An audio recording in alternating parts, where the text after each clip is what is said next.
Hola, soy Edith Martín, médica pediatra, especialista en sexología clínica.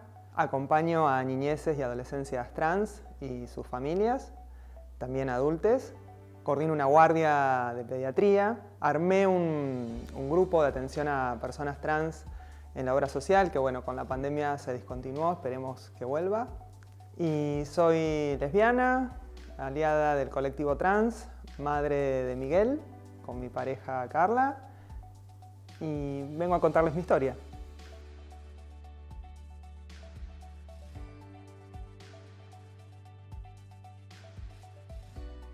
Bueno, ¿por qué pediatría? Siempre me gustó pediatría, el enfoque de la pediatría, porque es un enfoque contextual. Uno trabaja no solo con el paciente, la paciente, el paciente, sino con su familia, que trabaja en una forma así como más sistémica, y sobre todo porque uno puede trabajar desde la salud, no solo ir a tratar una enfermedad, sino ir a promover la salud. Igual estoy llena de contradicciones en mi camino, porque en eso hice terapia intensiva, que o sea, no es muy saludable justamente. Los pacientes que van a terapia intensiva, ni tampoco es saludable la vida del intensivista. Pero bueno, era porque siempre me gustó la fisiología, cómo funciona, ¿no? Me parece fascinante entender cómo funciona el cuerpo, cómo funciona la mente, cómo funciona la sociedad. Eso siempre me gustó, fui muy curiosa, soy muy curiosa, y me parecía que podía ayudar desde ahí. Pero me duró poco, de hecho tuve un burnout haciendo la residencia, casi la dejo, la residencia de terapia intensiva pediátrica.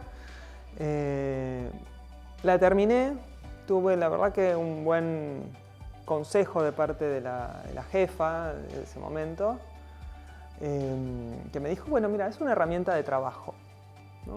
Bueno, yo tenía que vivir, yo vivo de la medicina, digamos, si yo no trabajo, no vivo. Y entonces, bueno, terminé terapia intensiva, pero no me quedé haciendo terapia en un hospital grande, sino que trabajé en sanatorios más chicos, con pacientes menos graves, digamos, y buscando qué otra cosa realmente me llenara desde lo profesional. Y bueno, concomitantemente salí del armario y dije, bueno, por ahí hay algo con esto, tiene que ser algo con esto, digamos, ¿no? Algo desde mi identidad, desde quién soy, desde entenderme quién soy y ayudar a otros a que se entiendan a sí mismos. Y estudié sexología clínica entonces, con el doctor Kurnezov, y me di cuenta que la sexología clínica era un área absolutamente cis heterosexista. No porque fuera particularmente donde yo estudié, todas las escuelas de sexología clínica, por lo menos en esa época, estoy hablando año 2008, 2007-2008, te formaban de esa forma, era todo coito, ¿no? Era más bien escuelas de erectología y coito y, bueno, y disfunciones alrededor de eso, ¿no? Que está perfecto estudiar eso porque hay sufrimiento humano en eso y uno puede ir a ayudar, digamos, pero no es lo único. Hay cosas mucho más profundas que tener una disfunción. Y entonces, bueno, por esas cuestiones de la vida, por amigues en común, conocides, conocí a Mauro Cabral, hice un curso con él y ahí se abrió mi cabeza. Digamos, ya se había empezado a abrir un poco con la sexología clínica, porque el hecho de no encontrar respuestas o de ver que el lugar que vos creías, digamos, que iba a ser un lugar de saber, estaba vacío de ese saber acerca del colectivo LGBT, ya eso te plantea preguntas y eso te abre empieza a resquebrajar lo que vos creías que tenías cimentado en la cabeza y te abre nuevas posibilidades de saber, de entender, de conocer. Eso fue un primer paso y después el conocer a Mauro, ¿no? Y Mauro es un activista a nivel Dios, digamos, y una excelente persona, aunque por ahí a veces no se le note tanto, pero yo lo aprecio muchísimo, he aprendido y aprendo con él, por más que no lo vea en las redes, por ahí lo sigo, o los encuentros que uno puede llegar a tener a veces.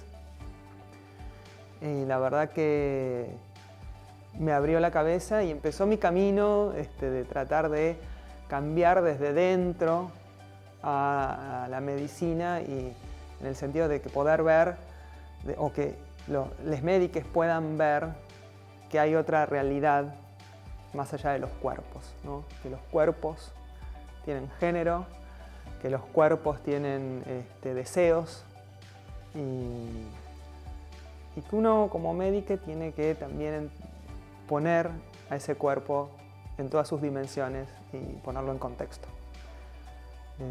Y bueno, y así empecé en estas cuestiones de ir a charlas y demás. Me enganché mucho empecé a seguir a Adrián Heilen.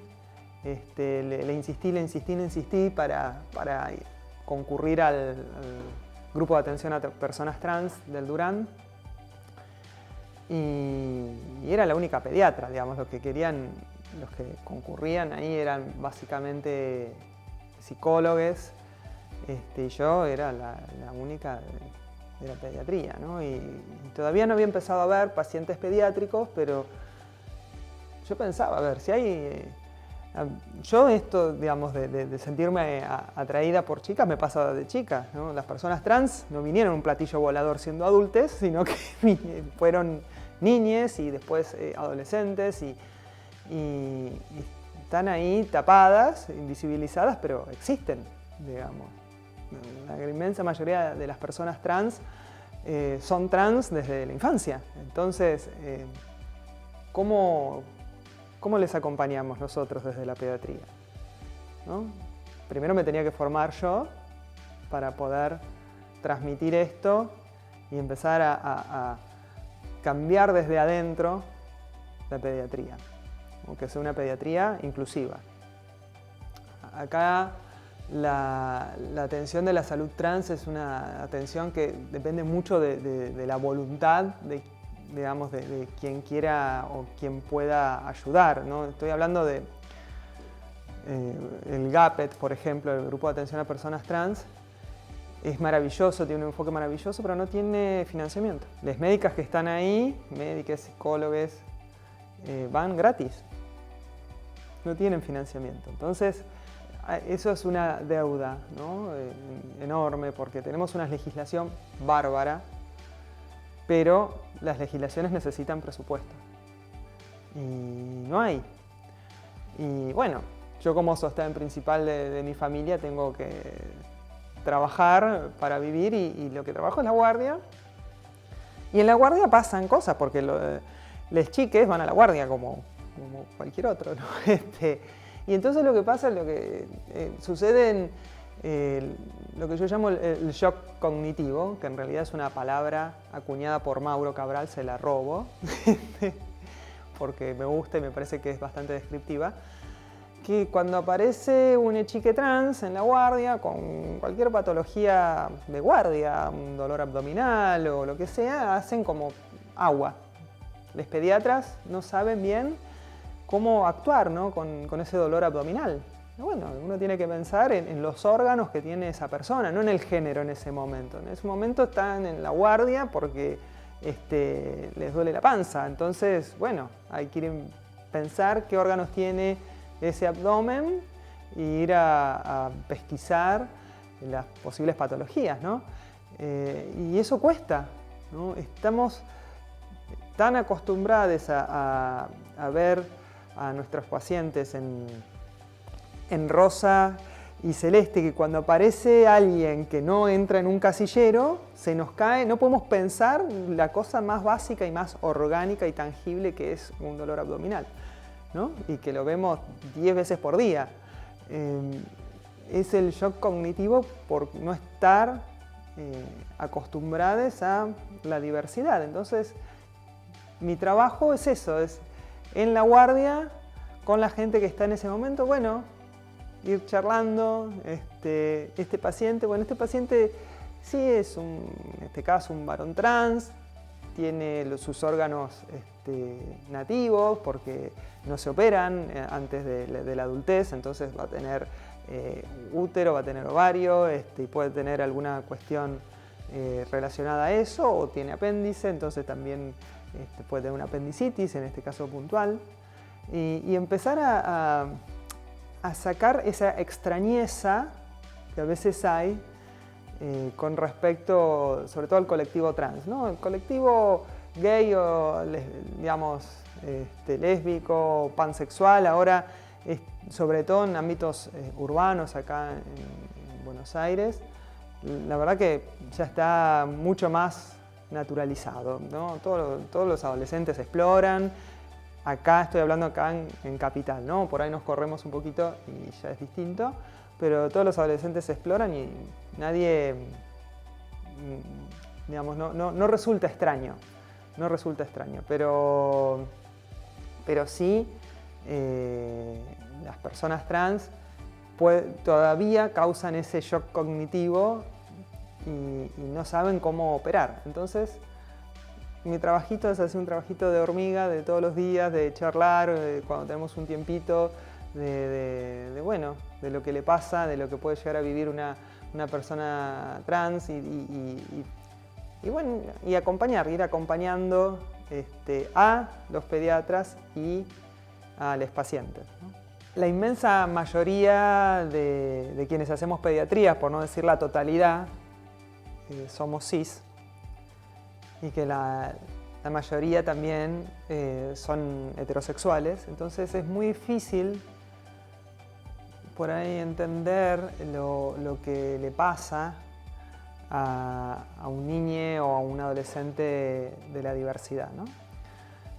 Porque no se tiene esa vivencia, porque la facultad no nos enseñó eso, sino nos enseñó todo lo contrario, nos enseñó a normalizar cuerpos, normalizar conductas para que todo entre en el rosa y en el celeste, y lo que no entraba en el rosa y en el celeste no era bueno, ¿no? De alguna forma. Entonces, mi mensaje para los pediatras es que puedan abrir el corazón, porque abriendo el corazón después se abre la mente, pero primero hay que abrir el corazón, ¿no? Poder empatizar con la vivencia de quien tenemos enfrente, poder validarla, poder acompañarla, y si abrimos el corazón vamos a ir a buscar el dato científico, ¿no? Pero tener el dato científico ahí colgado sin abrir el corazón no nos sirve, porque los datos están. Es simplemente abrir los ojos y abrirse a nuestros pacientes.